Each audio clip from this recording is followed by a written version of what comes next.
और महालक्ष्मी सेल्स आपके लिए तैयार है लेटेस्ट कंज्यूमर अप्लायंसेस के साथ। Branded air conditioners, best brands, best offers के साथ आपके लिए अवेलेबल है महालक्ष्मी सेल्स में। एयर कूलर्स जो आपके पूरे घर में ठंडी हवा से आपके दिन को और खुशनुमा बनाए। Single door refrigerator, double door refrigerators, inverter battery, deep freezers, visi cooler, LED televisions, semi and fully automatic washing machines, water purifier, RO plus UV, आटा चक्की, water dispensers, water coolers, mini refrigerators, सभी appliances best brands के best offers के साथ आपके लिए available है Mahalakshmi sales में। कल्याण डोंबिवली महानगरपालिकेकडून झोपडपट्ट्यांमध्ये राहणाऱ्या नागरिकांना अवाजवी कर आकारला जात असल्याचा आरोप करण्यात आलाय। गेल्या 3 वर्षात एक झोपडपट्टीसाठी तब्बल 20 ते 25 हजार रुपयांचा कर आकारण्यात आल्यानं मजूर आणि आर्थिकदृष्ट्या दुर्बल वर्गातील नागरिकांसमोर मोठं आर्थिक संकट उभारलंय। या अन्यायकारक कर आकारणी विरोधात शिवसेना आमदार राजेश मोरे आणि Republican party of India Athawale गट यांच्या शिष्टमंडळाने महापालिका आयुक्तांची भेट घेतली। झोपडपट्टीत राहणाऱ्या नागरिकांची आर्थिक परिस्थिती लक्षात घेता ही कर वसुली थांबवावी अशी मागणी यावेळी करण्यात आली आहे। यावेळी ज्येष्ठ नेते अण्णा रोकडे, शहर अध्यक्ष किशोर मगरे, ठाणे प्रदेश उपाध्यक्ष माणिकराव उघडे, माजी नगरसेवक भीमराव डोळस, श्याम शेवाळे, संजय जाधव, समाधान तायडे, रवी गायकवाड आदी आरपीआयचे पदाधिकारी उपस्थित होते। कल्याण डोंबिवली महानगरपालिका हद्दीत एकूण 72 झोपडपट्ट्या अनेक वर्षांपासून वास्तव्य करतायत।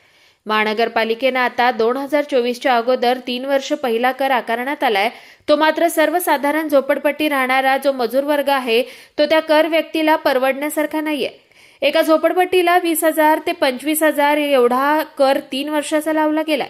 तो कर एका वर्षाचा 500 रुपये देण्यात यावा अशी मागणी रिपाई आठवले गटाचे ठाणे प्रदेशच्या वतीने करण्यात आली आहे। झोपडपट्टीत राहणारा व्यक्ती हा हातावर मोलमजुरी करून आपल्या कुटुंबाचा कसाबसा उदरनिर्वाह करतो। त्यामुळे 10 दिवसांच्या आत निर्णय बदली न केल्यास महापालिकेवर आक्रोश मोर्चा काढण्याचा इशारा यावेळी देण्यात आलाय।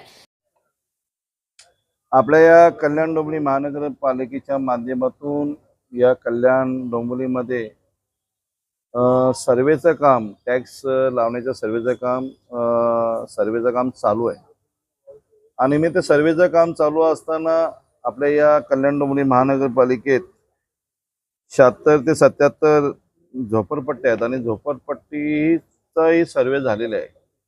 पण तुम्ही बघितलं असेल आता या 1-2 महिन्यापूर्वी आतापासूनच झोपडपट्टीला अवाढव्य टॅक्स देण्याचं काम या महापालिकेने दिलेलं आहे आणि सर्व झोपडपट्टीमध्ये राहणारे गोरगरीब जनता याच्यामुळे भयभीत झालेले की एवढ्या मोठ्या प्रमाणात 40 ते 50 हजार एका झोपडपट्टीला टॅक्स कुठून भरायचा। कारण आपण एक सर्व गरीब माणसं आहोत आणि पोटापाण्यावर जगणारी माणसं आहोत आणि मग त्यामुळे रिपब्लिकन पार्टीचे सर्व पदाधिकारी, आमचे आदरणीय वडीलधारी अण्णासाहेब रोकडे, माझे मित्र मगरे साहेब, माझे मित्र माणिकराव उघडे, आमचे माजी नगरसेवक भालेराव साहेब आणि सर्व पदाधिकारी, आज डोलस साहेब, माजी नगरसेवक डोलस साहेब, आम्ही सर्व पदाधिकारी आज आयुक्तांची भेट घेतली आणि आयुक्तांना सांगण्यात आलं की हे चुकीचं कुठेतरी घडतंय आणि चुकीचं घडू नये म्हणून आपली भेट घेण्यात आलेली आहे।